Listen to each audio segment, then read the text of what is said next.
So we just said we'll not dilute anything for less than 1.5 billion. 1.5 billion dollar valuation. Even if it takes us a couple of years to go reach there, we're happy because we knew where we are going. We knew in a year or 2 or 3 we will hit the mark. So this guy says no problems.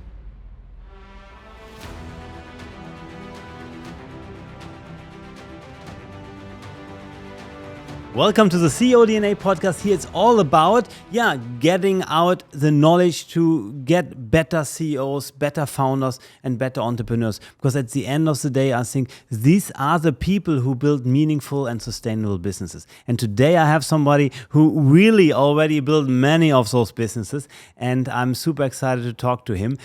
His name is Pratik Gauri, and he is a social entrepreneur, investor, speaker, and writer, and he built already several businesses. And I need to write down some of his awards. I need to read some of his awards who are very fascinating. He's Forbes 30 Under 30. He is Queen Biz Global 30 Under 30 Entrepreneurs Magazine 35 Under 35 times 40 Under 40. He already built a unicorn business, and I'm super happy to have him. Thank you for being here today. Thank you so much for having me. It's a pleasure. So what is for you a good DNA of a CEO? What is a good character or capability of a CEO for you? So for me, CEO is as simple as collaborate, experiment, and own. Right. You can be a good CEO if you have the ability to collaborate, build teams. You should not look at it as a one-man show, and you have to build a team which is capable of doing it. And then you have to do a lot of partnerships to keep your business going and to expand your business and to amplify what you're actually doing to create more impact. Experiment, you're not a good CEO if you don't have the ability to innovate. Right. Specifically because I mostly build tech businesses. And when you're building a tech business, I mean, it might be a possibility that in 6 months, your business actually becomes obsolete. That's how, specifically with Web3, your technology could become obsolete in less than a year. So that doesn't mean you stop. Right. You innovate. You tell your tech team to give you more ideas so that you can pivot. I think if you can't pivot well, you're not a good CEO. And I think even if your team has made a mistake, you need to own their mistakes, and you need to have ownership of everything that's happening in the company, good, bad, or ugly. And if you can't do it, and if you play the blame game, I don't think you're a good CEO. So I think CEO for me is pretty much collaborate, experiment, and own. Yeah, and really own things, and maybe also pass on the good things. That means the good things you pass on. The bad you take. For the bad thing, you have to take the hit sometime. And you build already several business all around the tech industry right now. Something super interesting. We talk about it. Fire, it's called. Fire, yeah. And you guys already. Have a unicorn status. How many people are working there at the moment? Close to 100, yeah. 100, wow. And you do amazing things there. So I'm super excited to talk about it. But let's start with your beginnings. Where did it all start? You come from India? I come very from rural, Delhi. Basic? Yeah, I come from a humble family in Delhi, in India. I was born there. Did not have money to even afford a flight. Was traveled in buses across Delhi, had very humble beginnings. Actually, to be honest, entrepreneurship for me was more of a compulsion than choice. And nobody would end up giving me a job. I couldn't afford a fancy degree. I couldn't afford anything. So it was very hard to actually get a high-paying job, And then I used to read a lot, and most of the successful entrepreneurs actually, when I used to read about them, for instance, I used to read a lot about Mark Zuckerberg, Jack Ma, Elon Musk, and when you look at their journeys, Jack Ma's journey specifically was started from humble beginnings, didn't even understand tech, and then ended up building a big tech business. So for me, at 16, I thought, I'm not a coder. I don't know how to code. Can I ever? I mean, there's a lot of self-doubt that you have. Would I be able to run a business? And then, I think if you can hire smarter people than you can run any business. So it's not about you knowing everything. You might not have good knowledge about a certain sector, But if you hire the best people, I think you can afford to run the company, and you'll probably run it better because you look at it from an outside view. You know, you don't get deeper into it. So you're basically like a jack of all trades, you know, and master of none. And when you're a master of none, you don't get excited about something. You know, you stay calm. You know, you have more patience, and it's easier to run a business for me. So started at 16, started building one of the ed tech companies back in Delhi. The idea was very simple. A lot of the kids in Delhi, you know, who came from very wealthy, rich families, wanted to actually study abroad in the US, UK, and other countries. And we basically used to do all their logistics, all the background work with their essay writing from end to end. And then we used to help them go travel abroad, and we used to get paid well, you know. So that was, and basically most of my initial clients were my classmates in school and college, you know. So it was easy for me to get clients because a lot of my classmates and batchmates came from wealthy families, you know. So it was easy for me. For them, $1,000 was almost nothing, but for me, $1,000 was a lot back then, you know. So that's how it all started, and suddenly I saw the business going well. And when I was about 19, 20, I sold that business for $1 million. So had $1 million exit. So that kind of gave me a little bit of confidence with some money in the bank, you know. That How was it for you that at one point, you know, coming from humble beginnings, and then at one point you get like a 7-digit amount on your bank account? I like I told you, you know, I'm still very frugal, you know. I don't believe in living a very fancy life. I don't believe in that ever. I think I think if the moment I got the money, I think the first thing that struck me was actually go to the US to see if I can also build what they call the American dream. I can live that because most of the successful entrepreneurs were in the US, and the access to resources and capital specifically is very high in the US. Right.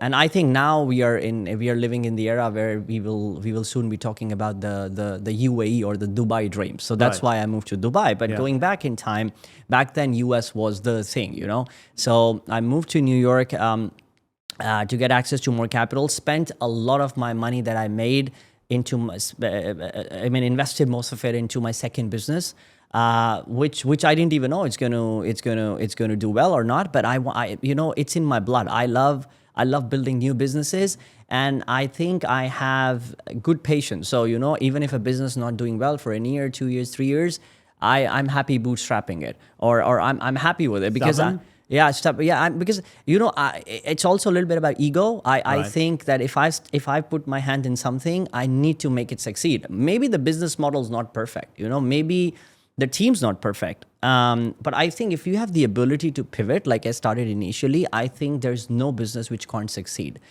It's all about the entrepreneur. It's all about your patience. And there's no business which will succeed easy. It's impossible. If somebody's telling you that, they're lying. You know, so there will be a lot of struggle. So you might see somebody on the cover of some magazine and get excited about it, but there would be a lot of painful days that the entrepreneur would have seen, you know, and maybe years of struggle to get that one beautiful day that you are celebrating with him or her, you know. And for me, I mean, it's been the same, you know. There are a lot of painful days. You keep thinking, brainstorming alone on how you need to pivot. And back then, because I did not have access to such huge capital, I used to do it myself. You know, I didn't have like access to such a large team or access to such amazing talent that they could do it for me. You know, so I did everything myself. My second business started doing well. And then I built 7 businesses, you know, so in a decade, and all the 7 businesses were centered around a theme, what I call the 5th industrial revolution. And that's what I'm very passionate about. I've given multiple TEDx talks about it. I've spoken at conferences about it, because I'm very passionate about impact. I think if you can build a business which focuses on one of the basic social problems in the world, which of course United Nations SDG matrix makes the job easier to just know which are those problems. I mean, so like SDG 4 talks about quality education, SDG 5 talks about gender inequality, SDG 6 talks about clean water and sanitation, so on and so forth. If you can focus on one of the basic social problems, use tech to solve that problem, because without tech it'll be very hard to solve it quickly. It'll take you years. If we can use tech, it could be web 1 internet, it could be web 2, web 3, or a mixture of all of them. Right now it should be AI and crypto. If we can use that, I think there's a very, very high chance that you would impact a very large amount of people, and you would actually enable financial inclusion. You would end up giving access to crypto banking to the unbanked. So basic stuff. You don't need to create something complicated. You don't need to think out of the box. I don't believe in the thing of the eureka moment. I don't think you need to be on the toilet seat to think $1 billion idea. I don't think that. I think it should be as basic as creating an Uber or any basic business. Right. And the moment you start, and the moment you evangelize that idea, I think with the kind of world we're living in now, with social media, it's so easy to raise capital. And the moment you get capital, then you hire the best team, the best of the best people around the world. How do you do this? What can we learn from there? So how did you now get the best of the best? Now, to finish, you have, of course, then you started in multiple businesses. So you kind of have a proven track record by doing it. So what were now your hints to hire the best of the best? Why do they work for you and not to one of the other millions of companies in Silicon Valley, in also Dubai or somewhere else? I think, as I mentioned, I have never treated anybody like employee. I don't think I've ever wanted a culture of employee relationship. I don't believe in that. What do you prefer? Ownership. So stock options, with crypto, it's with incentivization using tokens. I think it works really well. It's worked really well for us. Our retention is amazing. In fact, the first 15 people who built Fire with me, of course, we were a couple of founders, but then even if you leave the two of us, the first 13 people that we had in the team are still with us. And it's been now 4 or 5 years. And I think it's because we gave them ownership to an extent that they can take financial decisions as well. It would hurt you a bit. You have to take it with a pinch of salt sometimes when they take wrong decisions, but eventually they start getting better. And when they start getting better, your job becomes even simpler, because then I can focus on multiple other product lines or multiple other businesses, because I know this one's getting taken care of. So to really have intrapreneurs who are really feeling being an entrepreneur in your companies, or now in this case in your company, what is now actually also unicorn status. How was it for you to say, wow, I now reached the big number of being a unicorn? You raised now over $100 million. Yeah. How was this for you? It happened too quick, to be honest. For us, actually, we started Fire. Fire is also fifth industrial revolution. It basically is the world's first sustainable blockchain. And we actually, it was a dream back in the end of 2020. And it was COVID, and me and my co-founder actually were sitting at a chai shop in Gurgaon in Delhi, near to Delhi. We were just having, we were having coffee, we were having chai, and he just came from Barcelona, and I came from the US, and we were both there. And he actually didn't know he had COVID. And because he had COVID, I got COVID. So for 15 days, we were both at home and didn't have anything to do, to be honest. We couldn't meet anybody. And we were scribbling on a sheet of paper while having chai. And we thought, look, we've been in crypto for a very long while. We've invested a lot, and now suddenly you see there's no company which is focused on sustainability, which is kind of strange. So why don't we build a layer 1 ecosystem or one of the blockchains which focuses on sustainability and moves the world from for profit to for benefit? So that was the overarching idea. The overarching idea was to actually impact 1 billion people by 2030, aligning with the UN SDG agenda. Can we do it? And it was a crazy dream, but I love chasing dreams. If something's easy, I don't even want to do it. So both of us thought, okay, let's do it. So we bootstrapped the company for about 4 months, and then we thought it's too big a dream to chase. So we thought we'll have to bootstrap it for a couple of more years until we turn revenue positive, and it would be hard to raise money. But funny story was in October of 2021, it was the bull run. The crypto markets were going crazy, and we thought let's try our luck out. So we reached out to a couple of our early investors. One of them was one of the first investors of Ethereum. David, we spoke to him and we told him about the idea. The funny story was the call ended in 15 minutes. And after 15 minutes, he sent us $200,000. So the moment he sent us 200,000 without an agreement, yeah, like no agreement, nothing, like he just loved the idea. He said, send me, the token SAFT tomorrow, and I'm with you in the journey. And then we said we not even thought of how big the round is going to be, what's the hard cap, what's the soft cap, nothing. And then suddenly we thought maybe the idea is resonating with people. Let's raise a small seed round of 5 million. At $110 million valuation. Let's see where we go from there. The funny story was 3 days we had 5 million. So we went and no physical meetings. So funny story is no physical meetings because it was still, we were still in the COVID times. So we raised 5 million 3 days, and then we thought, are we doing something wrong here, or what's the catch? Why are we getting money so quickly? And then we hired some researchers, and they told us, what you're trying to build, you cannot even pull it off in like 10, 15, 20 million. And then because it was new for us, this whole game was new for us. And then we started getting deeper. After a week, after doing a lot of research, we hired some of the best researchers from Ivy League, and they wrote our research paper. Suddenly we realized we need big money. And then we were like, okay, should we bootstrap it or should we raise the money, But then we thought, market's good, let's try our luck out. If it doesn't happen, we'll bootstrap it. If we get the money, good. So we thought we'll raise 21 million at 110 million valuation. 5 million's already with us. So let's try to raise the other 16. Let's see how much time it takes. Funny story, 15 days, the whole round closed. Wow. And we got the money. 20. 20 million.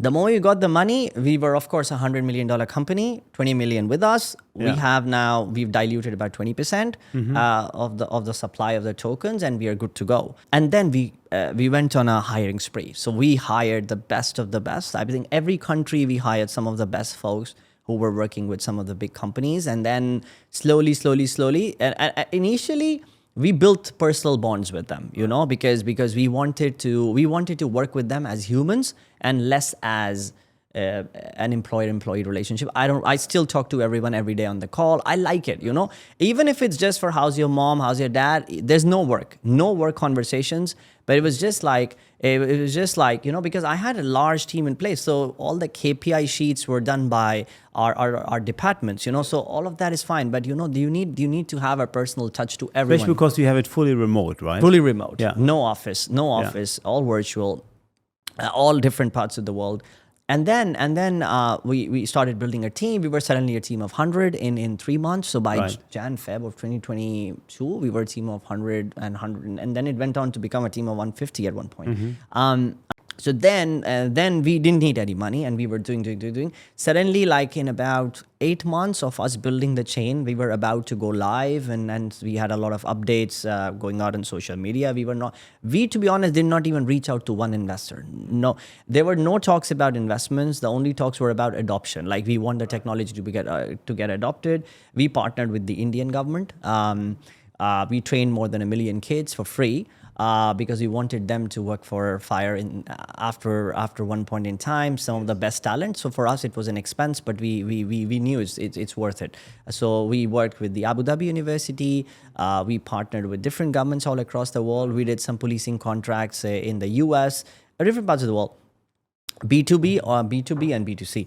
And then we had this one investor, like one of my friends actually called me up and he says, this guy wants to invest in a business. And I'm like, we don't need the money. We are good. They said, no, you're going to get the valuation you want. I said, but I don't need the money.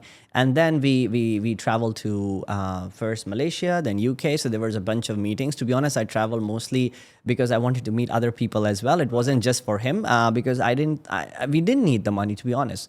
And then we went there, and then the offer we had was crazy. So the guy sitting, me and my other co-founder, 4 of our team members. So we were like 6 people. I still might have the video, how it all happened, because one of my teammates is very good at capturing everything. So the guy says, I want to get into crypto. I want to get into blockchain. I like what you're building. No conversations, nothing. He says, you tell me what valuation you want. I want to put 100 million. And then suddenly we don't need 100 million. And then he says, no, but I know you'll value your company too high. If I put less than 100 million, I'll not get anything. I said I didn't even speak about the valuation. And suddenly, it was so funny. We just said, because we didn't need the money, you understand? So we just said, we'll not dilute anything for less than 1.5 billion, $1.5 billion valuation. Even if it takes us a couple of years to go reach there, we're happy because we knew where we are going. We knew in a year or 2 or 3, we will hit the mark. So this guy says, no problems. I sign $100 million check, 1.5 billion valuation. And then I'm like, what if I never need the money? He says, no, if you don't need the money, even if you take 5 million out of my 100 million, you give me equity for that. I thought this is a crazy good offer. It sounds too good to be true. It sounded too good to be true. And to be honest, fast forward, now we returned his money and we still own the whole company. So because we didn't need it, but then we did the deal and we became a unicorn. I think we were one of the fastest unicorns coming from India. Because we were. How much time did it took you to be a unicorn? 11 months. 11 months, not even a year. You from zero to over $1 billion US dollars evaluation. Yeah. Wow. Yeah, and then once that happened, we focused. We didn't lose our. That's what I feel in entrepreneurship. You need to be. You should not lose your focus because in entrepreneurship, sometimes you might have 3-4 very bad years, and I've seen those years as well. Sometimes you might have one super good year. So you should never get excited if you have a very good year because I always think next 3 can be bad. You can enter a bear market and then 3 years, you'll be struggling. Are you generally always more positive or more? I'm very optimistic. Very optimistic or pessimistic in regards to, No, I'm very optimistic when it comes to my outlook, what I want to do in life, like very optimistic with everybody I work with. But I'm very conservative when it comes to capital. Very conservative because the way I spend, it's not like if I've made 50 million, 100 million, I'm going to start buying cars. No, I don't believe in that. If I made 100 million, I'm going to buy a $50 million mansion. No, I'm not. I don't believe in that. Because you don't know which deal's coming your way. Suddenly, 2 years down the line, it's a big bear market. You might get a $50 million mansion for 10, 15, 20 million. You call that distressed deals. I'm talking real estate, but it happens in startups. One company is going through a rough time. You might end up buying the whole company for 20% of the valuation. And it's happened. We've seen what happened in 2008. So I'm always cautious the way I use capital. However, I'm very optimistic on where we are going to take the company, valuations, big numbers. I love big numbers. I love chasing dreams. I love big dreams, big numbers. And I want to impact 1 billion people. That's my overarching goal of life. And then we actually started. We built the whole tech. We made it live, and then we listed the company. So like in stock markets, you do an IPO. In crypto or in Web3, you do an ICO, which is initial coin offering. So you list on multiple exchanges, and then the tokens start trading. Retail starts coming in, and then. So when we listed the token, I think the token we listed for 6 cents on a bunch of exchanges in crypto, including Bybit, which is one of the... How complex is this for the listeners to do this? Is it the same like you go on IPO? No, it's a bit more... So IPO, NASDAQ IPO is not easy. It's not easy. And listing on the best exchanges in the world, again, is not easy. But if you're doing something right, like if you have all the basics in place, you'll get there. It might take some time, but you'll get there. So it took us 2.5, 3 years, but we got there. So we listed. So it's like as good as an IPO. And we listed at 6 cents per token. And the first 4 hours, we hit 52 cents. And in the first day, we were valued at $1 billion on their tokens. So basically, it's similar to an IPO. So we were valued at $1 billion, so we saw that whole ride of going from 0 to $1 billion. And then what happened was actually, I know that we were focused on layer 1 sustainability. So we're also spinning off multiple ventures from this company. As I said, entrepreneurs. So lot of the, I mean, people who've been with us for 4 or 5 years, I want them to be entrepreneurs, Yes. you know? So we want to help them build their own businesses, because I know, like, you know, if somebody's learned the trade, if somebody knows everything, I think that's why attrition happens. That's why Right. people leave the company, because they don't get to chase their dream. So if you give them a canvas, you know, a blank canvas with resources and capital, they'll never leave you. The only reason people leave you is because they think they're getting something, or they want to chase their dream, they want to follow become an entrepreneur. So we've done that. So now we're spinning it off into multiple companies, and I think each company has the ability in the next 5 years to become $1 billion unit each.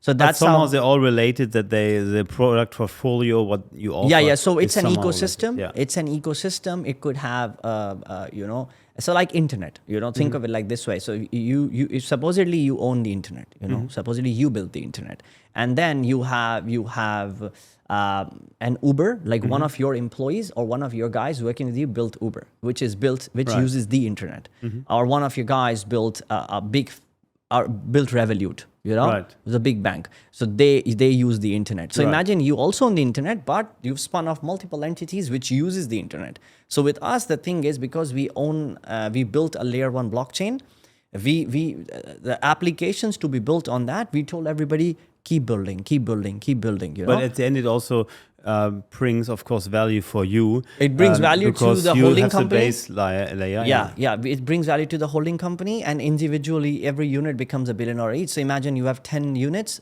Yeah. which is $1 billion each. So your holding company is automatically like 15-20 billion. You know? Yes. So that's where we are going now. I think we want to make this a multi-billion-dollar conglomerate. We want to actually also diversify. We're getting into prop business. We're getting into real estate. We're doing multiple things, you know. Well, as I said, I want to make this a multi-billion-dollar conglomerate, and I want other people to run the show. Yeah. I want everybody to chase their own dreams. It sounds like a fairy tale, yeah? Like building the fastest unicorn in India in only 11 months, and having all this success.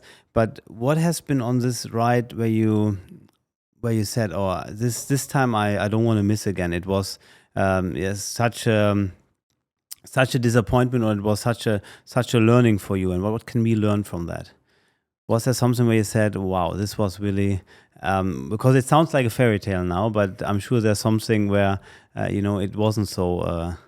No, so I'll tell you. So one big piece is, so when we raised the first round of about 20 million Yeah. back in 2021, we gave tokens to those investors, you know.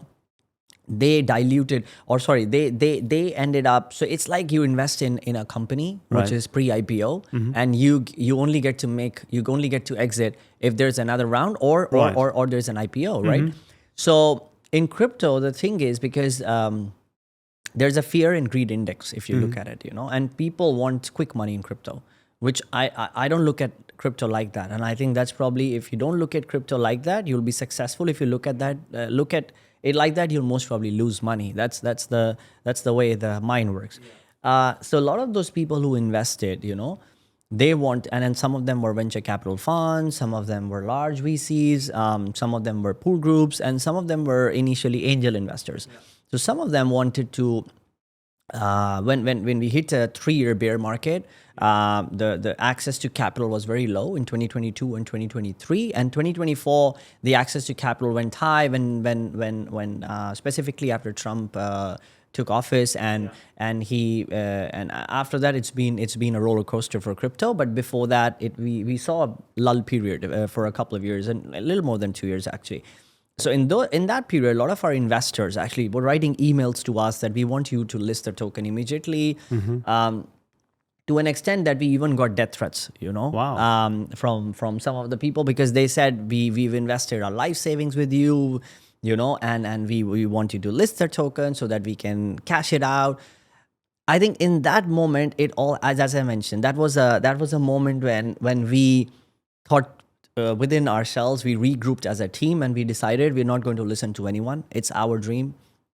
We're going to only list the token, or we're going to only do the ICO when we think the time is right, when we think the market is good. Because we would not lose our dream for 2 investors or 3 investors or 4 investors. So at one point we decided to refund them. So there were a lot of stuff that happened in the couple of years of the bear market. And then when we listed the token, we hit $1 billion, and all of them started like, Sending you flowers. And starting saying thank sending you. flowers. Yeah, from death threats to flowers. We've seen that journey. Wow. So I think it's been a roller coaster ride for me. But as I mentioned, I don't lose calm. I don't lose patience. So what is your superpower? We listen about the fairy tale. What's your superpower? I think the superpower I have is I believe a lot in I mean, you might call it God, Yeah. I like to call it guarantor of desires. I mean, people have different names, I don't know if it's God, but there's definitely a superpower, which blesses us. And I've always believed that anything that happens in your life, whether you meet someone, like we just spoke yesterday, we're meeting today, Yes. it's all serendipitous. Things are meant to happen, and you Right. need to take it with both arms. You need to be more welcoming in life. I think you should be as humble as you can, because life has great things in store for you. I think Jack Ma said a very good quote, which I really like. The thing is, you can be successful. It's not that hard to be successful. The problem is there's so much struggle before you get that one good day, that a lot of people die just before the good day. So you don't get to see the good day. If you want to see the good day, you want to survive all the bad times. Right. So, and I think it's same in my journey. My superpower till now has been anything that happens, good, bad, ugly.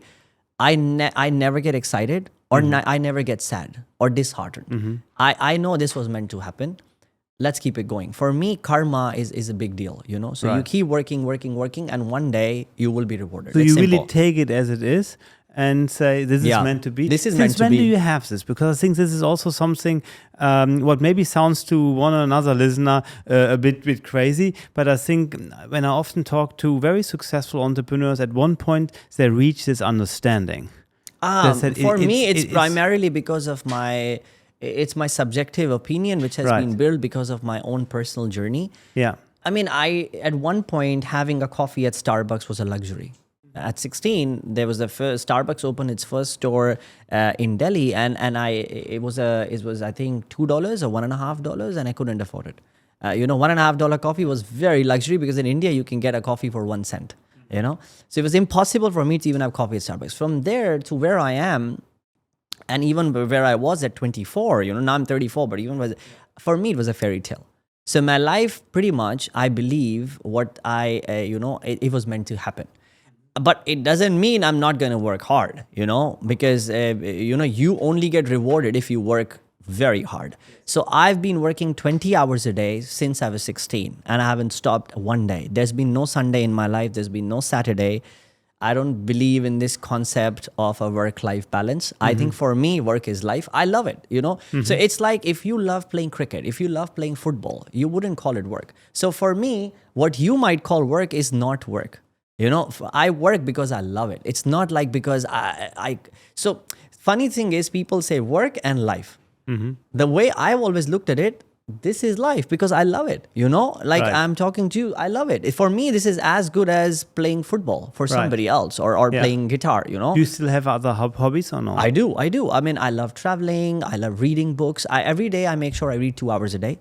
It's been a habit of mine since I was What very kind young. of books do you read then? Different. I mean, non-fiction mostly. But really like fully different. Like mostly on economics. Those are the kind of books It's super interesting, because I hear this also very often about successful entrepreneurs. They read very diverse topics. That's why I Yeah. like to have also this podcast, because I have the chance to meet and talk to very diverse people. I had the chance, for example, to talk one of a previous mafia boss from New York. And I asked, what can we learn from you for business? And now also like to people who build unicorns in 11 months. And I always understood that they know more that they do not know than they know, if that Yeah. makes sense. Yeah. So they understand that learning is an essential part and will never stop.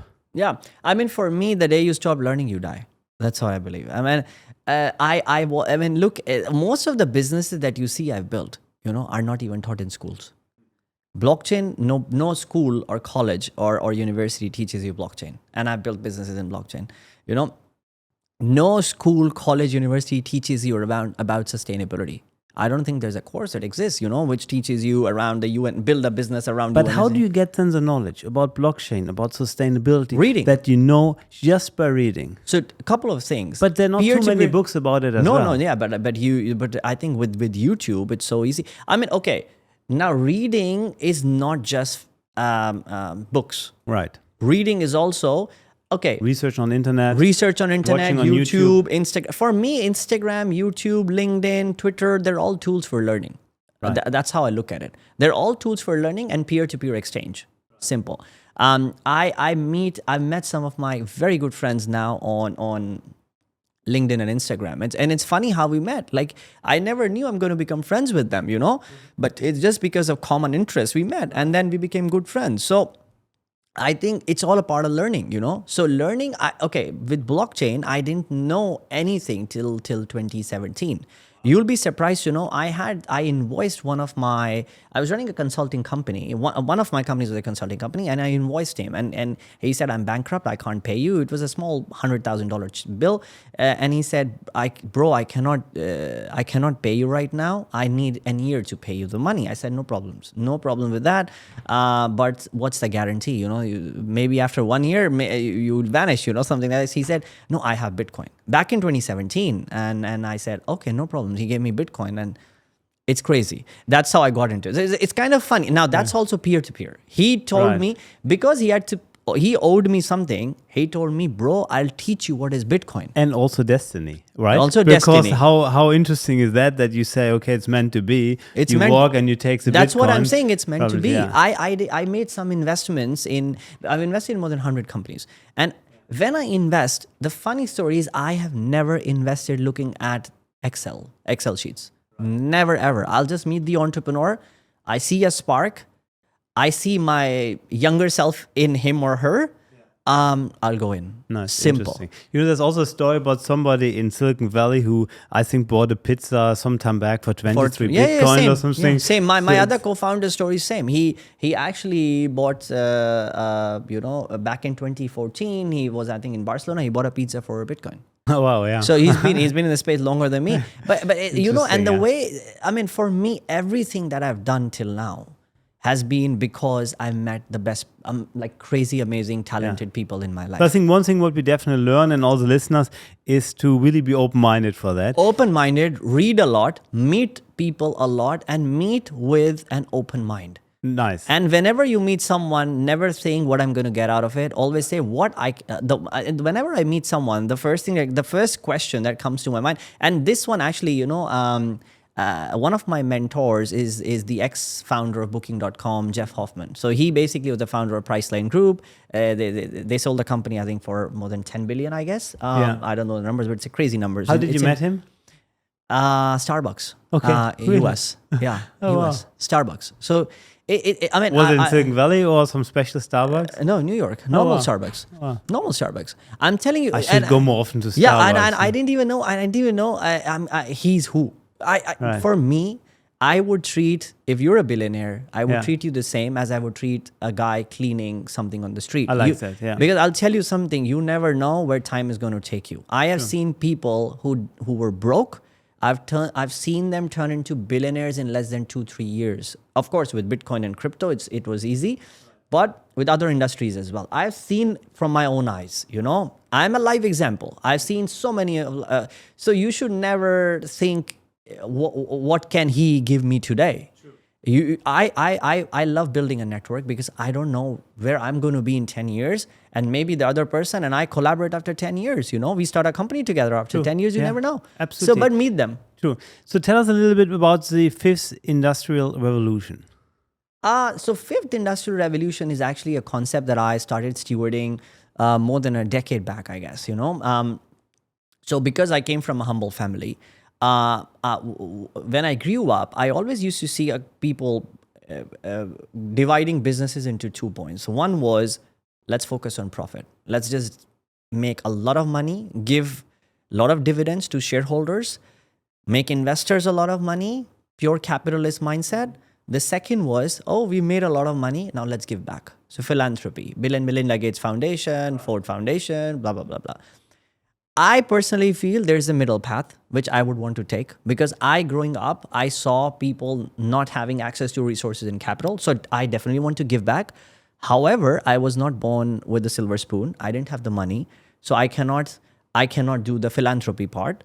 And I definitely want to make money. So that's what I call the fifth industrial revolution, where you're in the middle. You focus on impact, but you also focus on making money. And fifth industrial revolution was, how can you build a business where you make money while you do good to the world? So it's as simple as, so if today you were to ask me starting a company which would be the next competitor to Coca-Cola versus starting a company which would be a healthy juice brand, I would choose the healthy juice brand. Now, in that way, you're already creating impact on the society, because you're making people drink healthy. For me, that's also impact, but you're also making money with it. And in fact, you'll make more money with it. Tesla is a live example. It focuses on EVs. Its shares are valued much higher than companies which is focused on fuel. So the way I look at businesses is if you, I think the only businesses I would get into which create a positive impact on the environment. Actually, I was also trained in the climate reality leadership course by Al Gore, the former US vice president, and that also came from me from there, because he keeps speaking about it. And then I had an opportunity to meet one of my favorites, the Obama, and I've seen them. There is a middle path. I've taken the middle path and I've made money with it. What did you learn from President Obama? Look, I think the best part is that what I learned from him is that no talks about work. Most humble, one of the most humble human beings I think I met on the planet. Would speak to everyone the same way as he would speak to a billionaire. Like, there's no difference. I can go on and on, but I had an opportunity to speak to him about 10, 15 minutes. And I think I was very inspired. Just his aura, his personality, charisma, the way he talks after having been the president, the way he is, I think that's why he's a legend. That's why I call him a legend, because if you can, and he's so calm, no excitement. Look at his face, no excitement, as calm as it can get, and taking decisions which can change the whole world. So I think that's very important. I think when you keep rising up the ladder, you need to get calmer. You need to stop having hot blood, you could call warm blood in your body, where you want to, I'll give you a small example. When I was younger, we had a lot of traffic in Delhi. If somebody's honking, I used to get very, like, why is he honking? Like this. But now I'm so calm. Even if people will honk, I'll say sorry and move on, But I think it just gradually happens, because you learn that the value of time, my value of time is much more than money. Simple. There is nobody can buy my time with any amount of money. Even if you give me any amount of money, I'm not going to give you my time. I think that's what life teaches you. And you said you give time when you get mad at somebody else, because you invest time. Yeah, I'd invest time. I would invest 15 minutes. My 15 minutes is worth a lot. I'm not giving him my 15 minutes, even if I have to say sorry, because saying sorry will take me 1 second and I move on. Nobody can piss you off, basically. Nobody can piss me off. So I'm not trying today. Interesting. You also have a very big social following. Yeah. I think on Instagram, over 1 million people are following you. We have lots of CEOs who are listening, who understood, and entrepreneurs and senior business executives who understood that they need to be also the face of the company nowadays. So, number one, how did you build up such a strong following? Number one, and secondly, how can you use it nowadays to also have a voice? I think it's very important to have a personal brand, but the way I built it, it was, again, not like, I did not intend to build it. I never planned it. It started with, like, I think 50, 100 followers. Yeah. It kept growing with time, because I've been active on social media, whether it be LinkedIn, Instagram, Facebook, Twitter, and all of them are in hundreds of thousands or millions, and it automatically grew, because I think the businesses I was running, I was the voice of the company. I was representing the company at events. And I'm telling you, I think I told you before, I love meeting new people. I just love it, because I get to learn so much. I used to go to conferences, speak on the stage, get to network with the best of the best. Some of them I hired, some of them are my investors, some of them are my best friends. That's how I built a network, So I used to go, and because of that, everybody in the conference room used to follow me. So it started growing. So it compounds over time.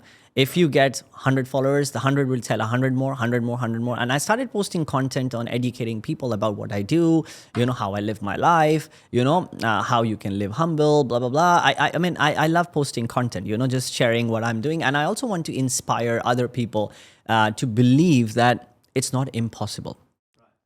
Coming from a humble background and making it in life, actually, to be honest, if you're born poor, I think it's your biggest privilege. That's what I feel.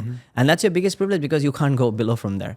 I was born broke. So even if I lose today a couple of $1 million, $5 million, it's okay. I never had it, So, but and if you know how to build it up. And again, you know how to build it up. But Yeah, if you come from a lot of money, if you're already starting with 100, 200, 300 million, and then you go to $1 billion, even if you lose 200 million, you feel, I lost money. You'll never see me talk about, I've lost a lot of money, by the way, but I'll never, I taken it, I said it was meant to be. That's how I live my life. So with social media, it's been funny the way it grew, because at conferences, meeting new people, and then, and we have never done ads. So I've never spent any money on building the social media following. That's the funny part. I don't have a lot of people managing my social media. There's just 2 people who are like a part of my team. They do it. So it's not like I've spent any money. But however, now if I talk about the way I benefited, it's close to none. I get inbound leads to an extent that I get my investors on Twitter, Instagram, LinkedIn. People want to invest in. And if I start a new business tomorrow, I have the ability to raise $5 to $10 million just from Instagram. Like I can just do one tweet, one Instagram post, I'll get the money. So because people trust me, they've seen me grow as an entrepreneur. I think that's also important. They see you, and they see sometimes also behind the scene when you travel, and when you also share some personal things that maybe not so fancy looking directly. I think that's a good point. Interesting. If you could tell your younger self one tip, looking back 1 decade, let's say 10 years, what would that be? What can we tell somebody who is maybe now 10 years younger to you, 24, and has still the journey? What would you say? Do this or don't do this? Is there anything? One thing is never give up. I think even if you face any hardships in life, treat it as a learning experience. Never give up, because after 100 rainy days, you're going to have a sunny day. Always believe in that. And dream as big as possible, as big as you can. And the dream that you see should actually, your dream, when you think about your dream, you yourself should look in the mirror and think, God, this looks impossible. That's why it's called a dream. If it's possible, it's not a dream. If you tomorrow tell me, I want to buy a Ferrari. Oh man, that's not a dream. That's not a dream, I want to buy a mansion. That's not a dream. These are not dreams. I want to capture life at Mars. That's a dream. That's Elon has, Yeah. I want to build a sustainable blockchain ecosystem back in 2020. Have a really strong purpose. Some really strong purpose, which gives you goosebumps, which gives you sleepless nights, right? Which makes you, even if everybody around you tells you you're stupid, you can tell them, I don't care. I'm going to follow my dream because I know I'm going to make it true. I'm going to make it a reality. It might take me 5 years, 10 years, 15, 20, 25, 30 years. I'm going to dedicate my life to it. I'm going to do it. I think that's the kind of dream you should have. And that's what I've always had. My dream was very basic. I want to solve social problems, impact 1 billion people, but I'm going to use the best of the best technologies, the newest, and now it's AI and blockchain. I don't know after 10 years what it's going to be, but whatever it's going to be, I'm going to embrace it. I'm going to learn it, and I'm going to get the best people to do it, and I'm going to use it to solve social problems, but I'm going to dedicate my whole life to solving problems.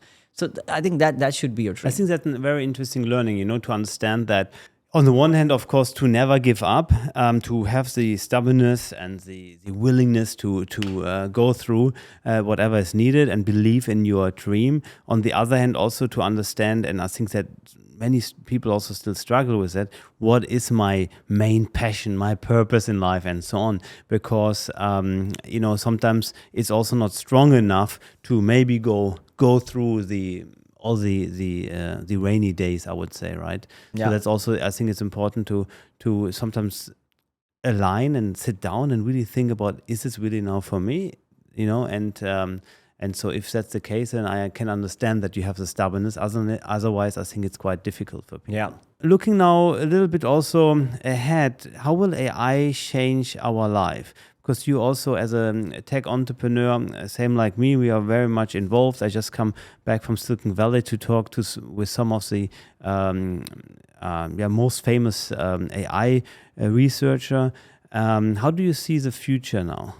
I think where we are going from now is the mode of payments going forward in the next few years is going to be crypto, and the way you're going to use data is going to happen through AI. You know, that's, I think, the biggest shift is going to happen in 5 years. So if you were to simplify this, if I have to book a ticket to London tomorrow, I'm going to tell, hey Siri, if I'm using an Apple phone, hey Siri, book me the cheapest business class ticket to the UK, preferably London. Second preference, Gatwick. You know, like that. You know, and use my wallet. Number 2, khalas. The moment you say this, within 2 to 3 seconds on your WhatsApp, you'll have your ticket. Right. So it basically... And it knows you like to sit on a window seat or an aisle seat. No, everything. And it has already... it's going to ask you for prompts. Preference, it's going to keep you asking for prompts because they're going to... Because with the way LLM models have built, are getting built, of course, OpenAI led the way, but now there's so many more. And the way data centers are coming more and more and more, I believe that AI is already massive. It's massive. It's already. I use ChatGPT a lot, you know, and all my friends do. But how many people in Delhi are using it on a daily basis? A lot of them. Who are living still on the streets? Yeah. No. So basically, people okay, that's why I feel. So how will the life there change? Because I'll tell you, if you look at Southeast Asia, or if you look at countries where the currency is not strong, you know, so you look at Latin America, you look at Southeast Asia, you look at Africa. Just talk about these three. They want to use crypto because the stable coins are going to retain value, because even if they keep their money in stable coins, they're anyways going to make money because their currency is going to devalue. Fully understood, yes. They don't even have access to banking. So, I mean, I don't know the exact numbers, but I think ChatGPT could tell us there's going to be a lot of, I think 35%, 25-30% of the whole population is still unbanked. That's what I feel. I might be wrong here, but 25-30%. I mean, that population right now, they have now gotten access to internet, which is Web 1. They have now gotten access to crypto, which is Web 3. And now with AI, because some of them can't speak English. So there are a lot of barriers for them, which will be eliminated because of AI. If you don't know English, no problems. You can speak in your own language, get your ticket booked, get anything done. You might not be a good coder, but you want to run a tech company. Not everybody is lucky, like me, to find the best people. I call myself lucky to have found the best talent to build tech. But now you don't need to be lucky. With AI, you can tell AI to actually give you to write a code for you. Yeah. You know. But I'm still questioning myself sometimes. You know, like how will life really change in Delhi, in Africa? You know, like I see some of the Western countries. Again, you and I have the privilege to go to the US a lot and see them, and especially, of course, in Silicon Valley, they are very adoption friendly with new technology and so on. But how will it really change in, let's say, the emerging countries, if I may say? Emerging countries, I think the biggest thing that AI is going to change is banking for sure. Banking for sure. And the second would, I mean, of course, getting access to money, which is banking. Right. So financial inclusion. Yes. And I think the second would be for them to learn, to be educated. I think without spending money. I think. Yeah. So, okay, there's only one thing that can change your life if you are poor, which is education. 100%. And education doesn't mean going to school. So my definition of education is that you know stuff that is important to live a good life. You know, it could be as basic as knowing how to register your company, how to build your own company, how to hire people. It could, if you're an entrepreneur, if you're an employee, basic education. But if you don't have any money, okay, so people who are extremely impoverished, they don't have any money, I think they would become a part of the system and they would end up becoming human capital. I like that. So through AI, I think AI is going to enable them to be a part of human capital. Yeah. I mean, capital is three forms, no? Relationship capital, human capital, financial capital. Yeah. Leave financial capital, leave relationship capital. If you don't have money, it's very hard to build big relationships. But human capital, they are very talented. They might not know, they might have barriers, which could be, they don't know the language. They don't know something, but with AI, it's going to be so easy. They don't know coding, but they're sharp. They're sharp at numbers. So if you're talented, you will end up contributing to the overall GDP. Sure. And especially because I believe that in the future, also the working model will change, that you more focused on deliverables and outcomes, especially in remote work. Our company is also fully remote.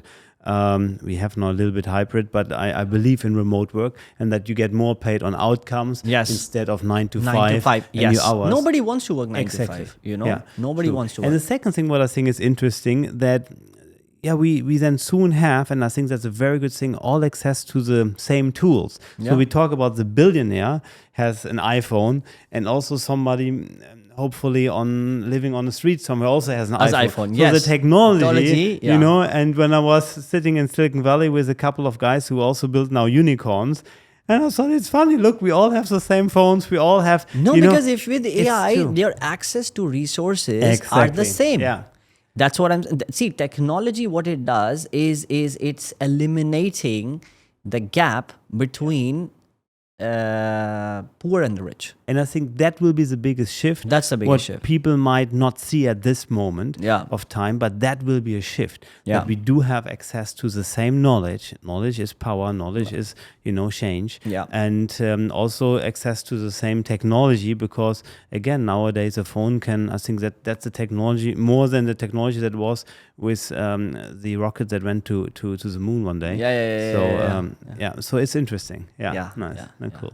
What is one book and one person that inspired you most on your entrepreneurial journey? The book is, of course, Rich Dad Poor Dad. Really? Robert Kiyosaki, one of my mentors, actually. Yeah, I've never met him. Oh my gosh, I met him here in Dubai.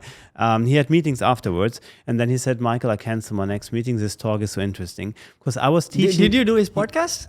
No, unfortunately, we didn't do a podcast. At this time, I didn't have it. Okay. But we were talking like, oh my gosh, I think 3-4 hours. And because at this time, I was professor at a university, and he was always dissing professors. He said, forget the classical education. I also don't like professors.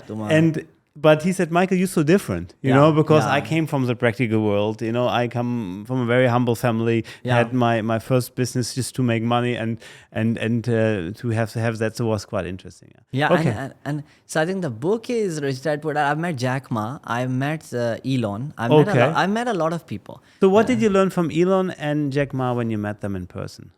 So Jack Ma, I think the best thing I learned was hire people smarter than you are. You don't need to know everything. I think that's what I learned. And Elon, what I learned is, I think the biggest thing is dream what is impossible. He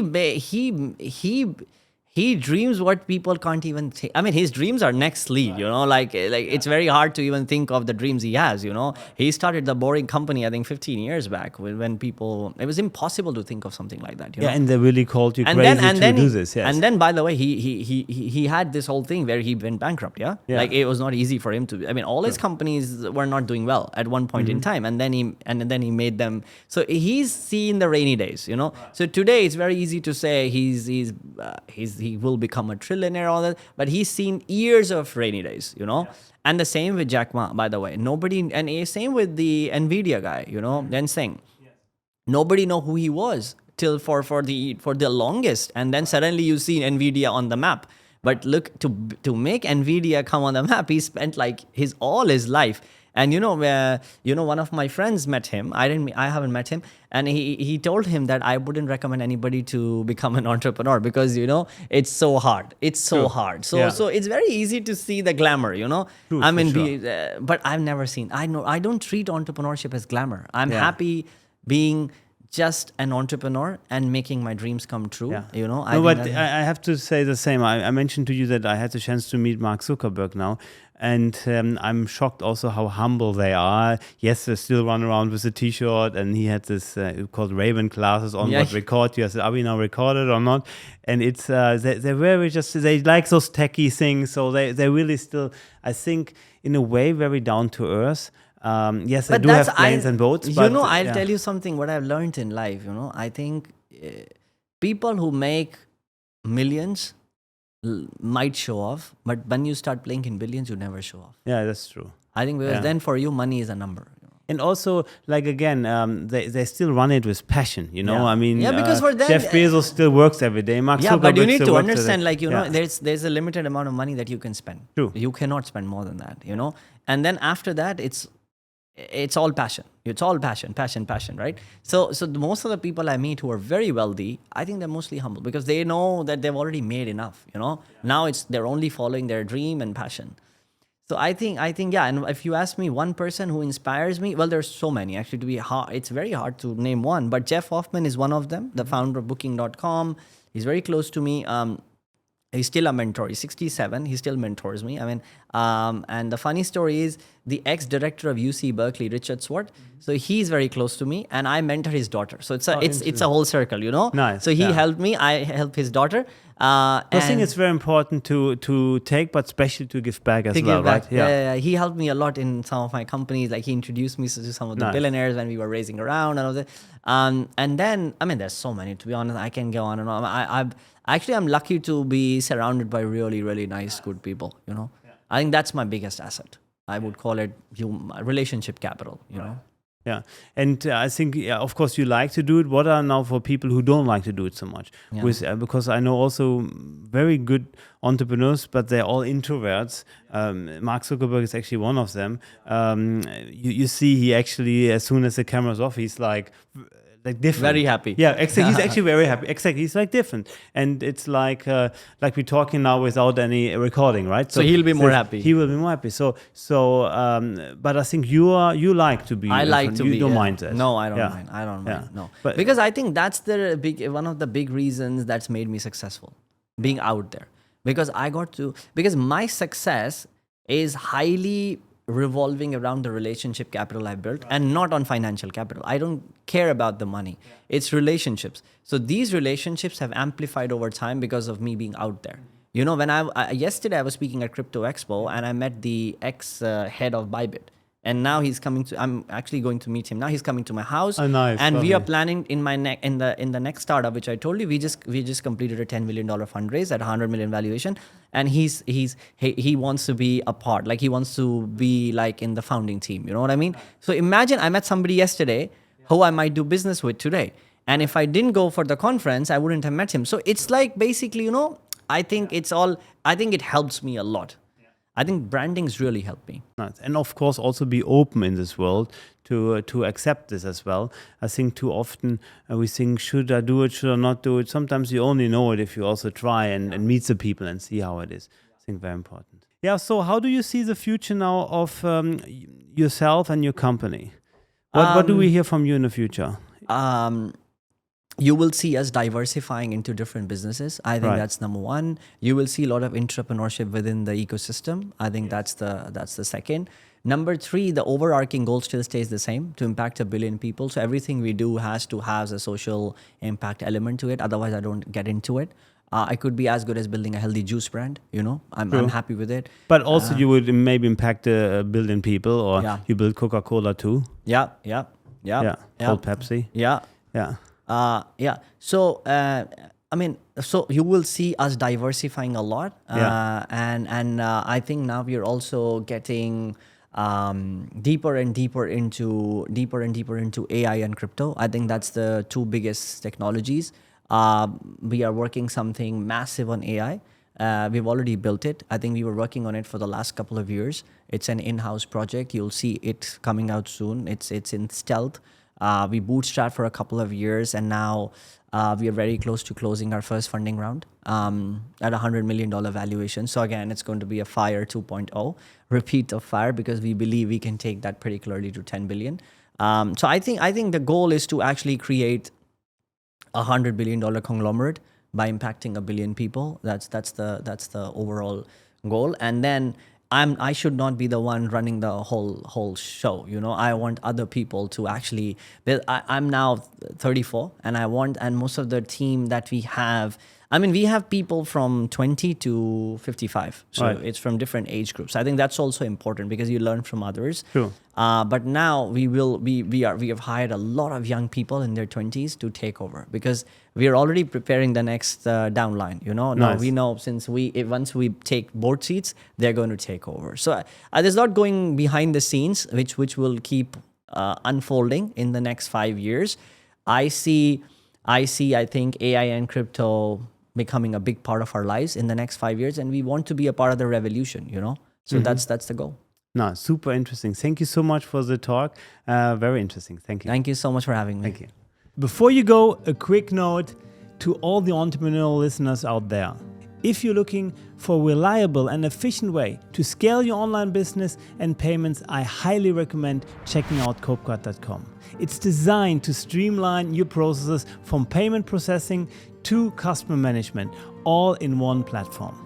Whether you're just starting out or you're looking to scale up, Kloep provides the tools you need to succeed. Visit Kloep.com today and see how it can transform your business operations. Dive in and start optimizing your sales processes now.